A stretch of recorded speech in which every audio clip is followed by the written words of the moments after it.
I realized, oh my God, I just wrote a song. I want to express myself on a language that the whole world understands. What was it like for you to be on stage at the Viper Room? Dated a guy from Brazil. A legendary venue, legendary. Hello. Welcome to the Heart of Show Business. I am your host, Alexia Melocchi. I believe in great storytelling and that every successful artist has a deep desire to express something from the heart to create a ripple effect in our society. Thank you so much to everybody who has been listening my Heart of Show Business podcast so far. We are in the thick of a new season.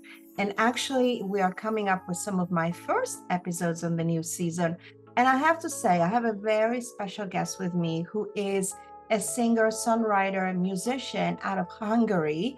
Her name is Barbara Nadas. And what is so interesting about how her and I met, some very good friends with this wonderful couple, Giulia Lupetti and Jamie Fried.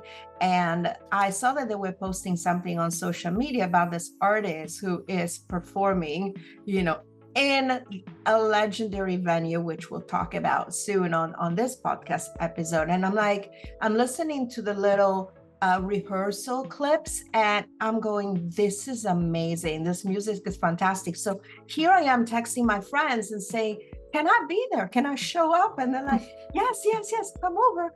And so without much ado, I went to see this incredible performance and I get to meet this wonderful soul who's so heart-centered. Her song have so much emotion, like literally I'm having goosebumps even when I'm talking about it. And I told her, Barbara, you have to come on my show. So without much ado, Barbara Nadas, amazing singer-songwriter coming all the way out of Hungary, was in LA recently. She has a new album dropping, which I can't wait for it to come out. And therefore, welcome to my show. Thanks so much. Thank you for inviting me. And I've been really excited to talk with you since you're a big inspiration for me. So yeah, I was happy to see you on my show. Oh, I love it. I just love being there. And let's talk about a little bit your career, because I've read about you on your website, of course, and you started very young, and I think one of the people that you were inspired by was Amy Winehouse, because you just didn't want to sing other people's lyrics. You wanted to write your own. So what was the journey like for you? I mean, did you just say, I'm just going to drop everything and I'm going to do it? Or was it a journey to get to saying, I'm going to record my first album, which I believe was in Hungarian to begin with? Yeah, it was definitely a journey. I mean, I used to perform even as a kid. I used to play in a teenage band, and then I used to sing in a cover band for 10 years and some, different events. And then I felt like I want to express myself more authentically. So I started to write song after watching the Amy Winehouse story, the movie. It was very inspirational, and she is such an icon to me. And I watched her writing songs in the movie, and I said, okay, maybe I shouldn't wait for a songwriter or a producer or whoever, to work with me. I recorded it on my phone, and a friend of mine said that, hey, it's really good. You should really go, see a music producer. And so I showed my songs to a music producer, my a cappella recordings on phone. And a few hours later, I just walked out from the studio with an actual demo, and I listened to my demo in my car, and I was so excited for this whole process and creating. And I just felt like immediately I want to do more, and I want to express myself on a language that the whole world understands. And and then I also dated a guy from Brazil a little bit, so I wrote a song about him in English. And of course, and I never released that song, but it was a good start actually. So I wrote it in English because we talked in English, and that was my first English song. I'm not sure if I ever told this story to anyone, by the way, but that's how it started. And I just kept going, and I didn't plan on to release an album first, but maybe just singles. I didn't know anything about music business at all. So it was a whole journey for me, for sure, to have this album ready. Wow. And then from what I heard, you also had to teach yourself English, and you went to Berkeley, I believe, and you took some classes in Berkeley so that you could learn how to write all those songs Exactly. in the English language. What was it like to come to America? I mean, obviously you've been here before, but you performed at the Viper Room, which is a legendary venue, legendary. I mean, I could almost feel the ghosts of the great ones while I was there. I can imagine probably was the same feeling for you. What was it like for you to be on stage at the Viper Room, showcasing the songs for your album for a very selected VIP crowd like myself, who got a sneak peek at your upcoming album, Soar? It was such a great stage, and hearing those stories, everyone got so excited, especially the people who I know in LA, that I told them, hey, I'm gonna play the Viper Room, and everyone was like, oh my gosh. And so it was, the atmosphere, the history there, it was really touching and amazing. And then the billboard outside where I saw my name, it was very I don't know, it's a Sunset, so it used to be owned by Johnny Depp, so it was really a huge deal. And my first visit to the US was in 2018 at the Berklee College of Music, where I took a 5-week summer course. And since that, I was so insecure. I didn't know if I really had a voice, if I really could sing, if I really have something to do with America or with the US, or there are so many talents here. And since that, it's been 6 years, and standing in the Viper Room with my little band and performing my own songs, it was such a long time coming, and I felt really good. The sound is amazing there, I have to say. How the show started, the curtains went up, and the guy said, hey, welcome on stage, Barbara, not us. It was a great feeling. Wow, that's so incredible. But tell me something, do you have things like The Voice or American Idol? Do you have equivalents of those in Hungary? I mean, have you thought of going there, or are you not wanting to, maybe, because sometimes they say people don't want to go there because then you have to sign a contract that ties you up, and then you don't have the freedom to do what you want to do, right? I mean, look at Kelly Clarkson, right? And the whole journey on American Idol. And then, she felt like her voice was being drowned by the demands of the deal. And then she went on to do herself. She was blacklisted for a little moment, but then, hey, she came back swinging, as they say, on so many levels, right? And she's like you. She reminds me of you so many ways, Barbara, because she writes about right? Her last album was about her divorce and going through all the pain of that. And so were you ever tempted to go and say, I'm going to send my demo to American Idol, America's Got Talent, The Voice, or the Hungarian version of it? Yeah, definitely. I mean, I didn't try the talent show in the US. I tried the X Factor in Hungary, I don't know, a lot of years before. I was probably like 17, I guess, and it was a Sunday evening, and my father said, hey, we're going to the X Factor on Tuesday. So I had to, pick my best songs, and but I must say I was really young, and I think I got through some turns, but I didn't get into the live show. But I could see a little bit of what's going on in the background, and it was like a great big production. And it's so funny because some casting guys invited me to let's say Hungary's Idol this year, and actually the the grand prize is to win recording in Los Angeles or whatever. And then I went to the casting.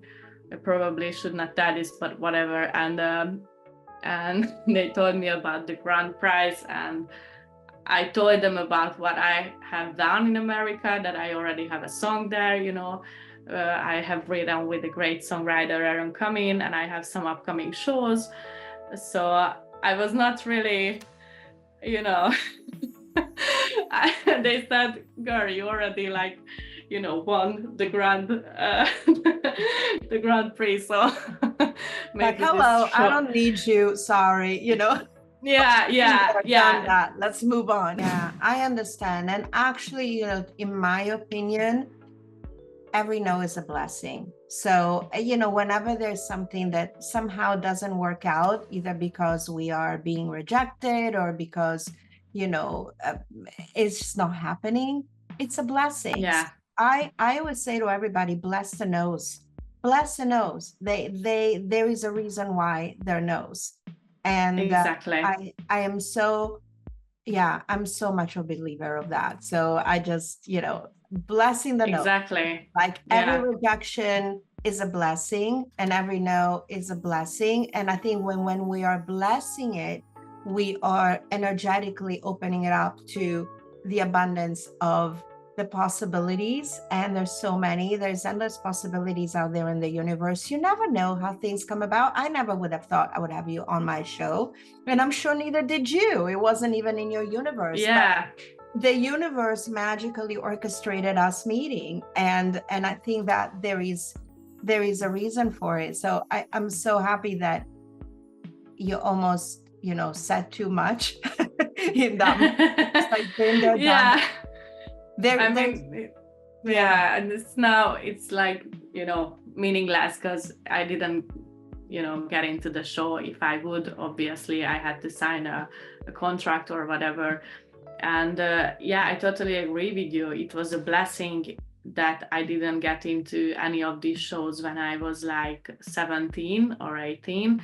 I have some self-realization. So I know I didn't sing the way I sing nowadays. So this led me to a big improvement. This led me to my own journey, to find great vocal coaches, to sing even better, to write my own songs, to find my own theme and my own way. And I must say this led me also to America, because I realized even that, I want to write in English. I want to reach a wider audience, not only Hungary. So I'm totally thankful for that. And I see it as a blessing. And also, I see that as a blessing that I haven't became a star as a kid, because I was so unexperienced. And I just see singers around me and artists around me, who started to perform at a young age, and it's really, really hard mentally to manage that. So right now I am more experienced, and I fall to the ground and I know how to get up. I know how to keep myself updated. I know how to meditate. I don't know how to just turn my phone off if I need that. You hear a lot nowadays also from social media about overcoming traumas and self-respect and setting your own boundaries and things like that. So actually, I see it the way you see. That is so amazing. And it also, you have the maturity to say that if you want to go after something, you're going to pursue it. And you have to tell me the story of how you got yourself a manager here, because I'm not going to say it. You have to say it. It is so incredible. Like literally, like who does that? Well, somebody who has a vision and wants to go up their dream. That's who does that. So tell me how you got yourself a manager, because this is crazy. Yeah. So yeah, I definitely wanted to, have somebody to navigate me in the music business. And I started to work in my Excel to collect some, music business guys. And I collected 100 labels that I would prefer to go with, and their address and their ENR people and phone number and stuff like this. So I really made my research. And I was just, fed up with this kind of research work, I have to say, in my little own office of mine. And I started to watch Selling Sunset. It was, I don't know which season. And, it was so interesting. It was, I think, the universe, because, I was fed up collecting the labels. And then I turned off Netflix and watched Selling Sunset. And Emma was saying on the show, "Hey, this is my client, Jamie Fried. He's an amazing talent manager. He found Selena Gomez and built Paris Hilton's $1 million brand." So I was like, wait, what did you say? and so, yeah, I I turned my phone on and saw Jamie's Instagram and started to follow him. And then he saw my videos and wrote me that he likes my videos. I think it started to happen like this. And then he came to Rome with Julia, and I think they just started to date. And I was so happy he started to date, actually, an Italian woman, because the way, so I could meet him in Rome. I didn't have to fly overseas. I just flew to Rome. So we met in Rome, and it was a nice meeting. And so he started to navigate me in this wide world of the music business, and organized my first trips to LA and my first shows there. So I'm extremely thankful to that meeting that the universe organized somehow. See, stepping stones. Everything is a stepping stone to something else. I absolutely love that. And no, and you definitely are with good people, because I actually do believe I've been at this, for 30 years now. I can't believe I'm dating myself. But yes, I started like at 18. So, I did have maturity, because we Europeans I tend to be a little bit more mature when we're 18 than in America. But, one of the things that I have learned is that you want to surround yourself with good people. It's not about having the biggest agent in the world, the biggest manager, the biggest record label. It's about people that believe in you, and they really want to champion you, and they want to hear you out, and they want to protect you and shelter you from the bullying and all of that. And at the same time, give you the real advice, because there's a lot of cutthroat, as we know, both in the music business and in film. So I believe, shout out to Jamie and to Julia, and that, you made a great choice.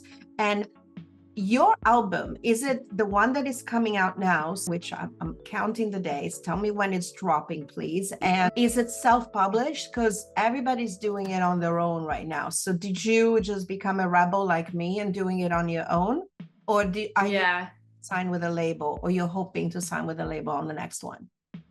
I'm signed with, I would say, like an online distributor, and I signed a partnership deal with them. So it's not a label deal. I would say it's somewhere in between, because you can go on the internet and, put on your own music with DistroKids or TuneCore, whatever. And the partnership deal with these online distributors means that they also try to push your record and put into different playlists.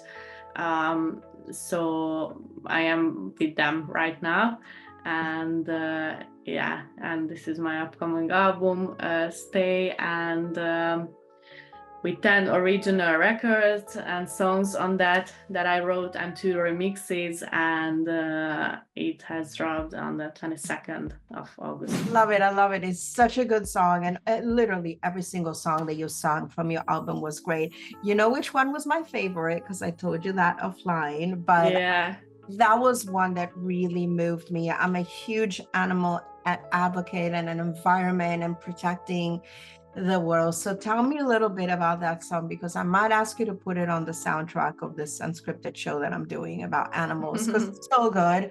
Wow. Why did you write that one? I mean, obviously we wrote about love, which we all been through, and heartbreak, Yeah. and personal development. But why was something written about the environment and protecting Mother Earth? When I went to Berkeley, that was my first time in the US, and I traveled a lot, and I was a lot, I spent a lot of time alone, and I started to think about our world, our earth, our environment, and I realized that it's actually like the biggest problem in the world right now. And there were also some guys, some huge names and politicians who started to deny that actually global warming is happening, and it just pissed me off. It's like, I was like, no, it's like science. So nobody is in the position to deny, what's going on with science, what is proved on mathematics and physics and chemistry. And I started to worry, and I started to also questioning, like, myself as a singer, as an entertainer, if it's like good enough to do something about, is it enough to, to do something about these kind of things.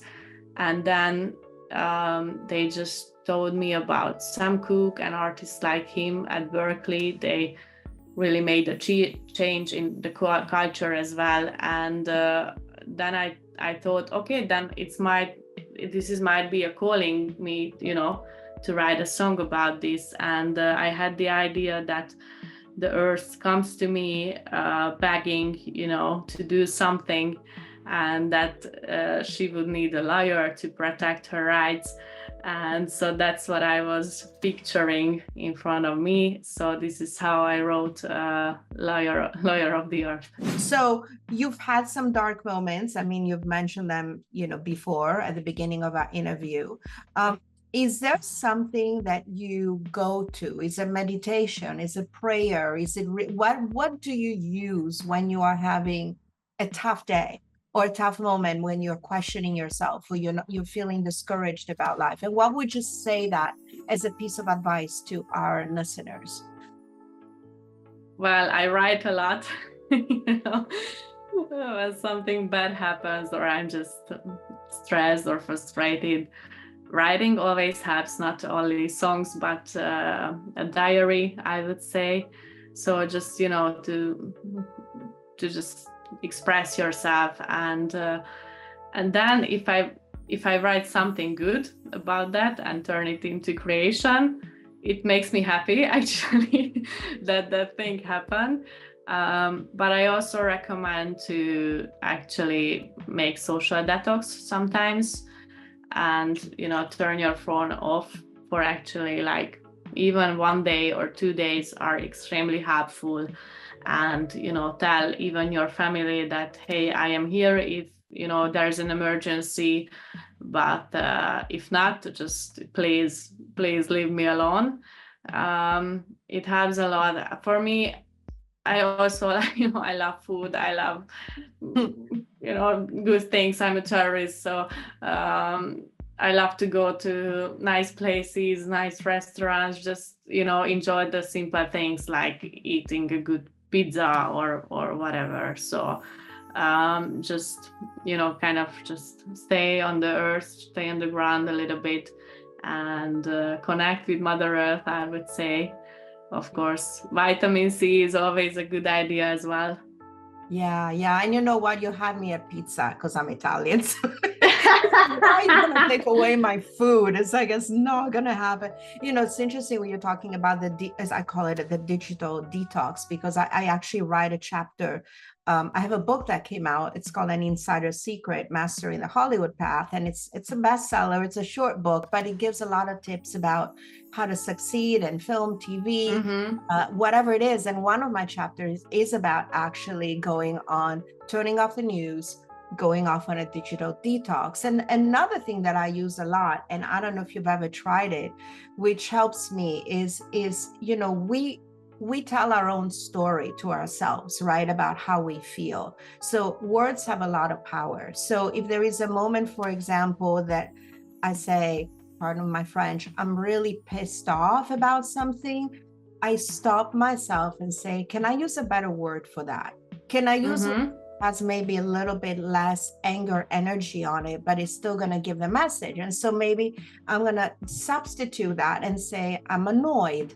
And then I'll say to myself, well, can I use another word instead of annoyed? And then I could say, oh, you know, these people are just boring me, whatever. And by doing that effortlessly, I am redefining that event or that emotion. Automatically, my energy goes higher. And all of a sudden, I start seeing the world in a different way. So sometimes you can go from like, I'm pissed off to like, yeah, I'm happy. to Buddha. Yeah, your mind is not wired for that, but it is wired to maybe choosing a better word. So to everyone listening, these are little advice tips from Barbara and Alexia on how to deal. Ground yourself, eat pizza, get off the social journal, and then from Alexia, change your words. And I think those would just help everyone to get to a better. That's a good technique, actually. I'm gonna use this. I love it. Let me know how it works. Yeah. Let me know how. So last question, what is your own personal song or personal favorite song on your album? I really like Stay.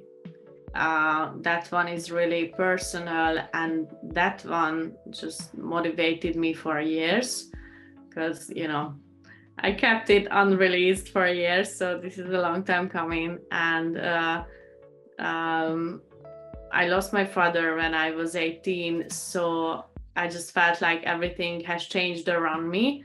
And I wanted to find myself again. And I wanted to find, some facts about me that I can always, go back to. Like, I stay a little blonde, I stay a little celebrity, stupid. I stay, caring about global warming. I stick to creation in this, fluid world. So that song just kept me, motivated, and actually it's not a sad song at all, even though it has a deep inspiration. It's very upbeat. It's very R&B and funk inspired. It has a rap part in it. So I love that song. You want to stay true to yourself. Yeah. And it seems like you are, my friend Barbara, my new friend Barbara. It's been so lovely to have you on your show. I can't wait for your record to drop. It's really good, people. Like, I'm picky. Like, I listen to everything. Everything comes to me. But no, this is really good. And we want to be able to promote new voices and new artists and new storytellers. I'm all about storytelling. This girl, she really knows how to tell great stories that you will resonate with. So do make sure to check out her album. Follow her on Instagram. I love her little videos and stories. Follow her on social. Follow her website, of course, which I will drop on the notes. And yeah, Barbara, thank you so much for being on my show. It's been amazing. Thank you so much. It really means a lot to me, and believing in me and motivating in me, and just understanding and cheering for my song and lyrics. So thanks a lot.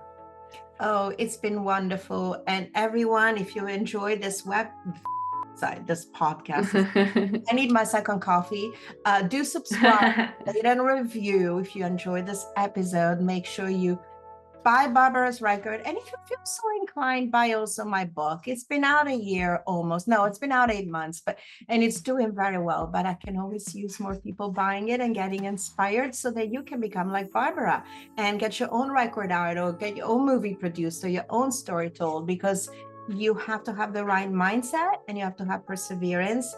And this lady is really embodying that. And so, yeah, check us both out.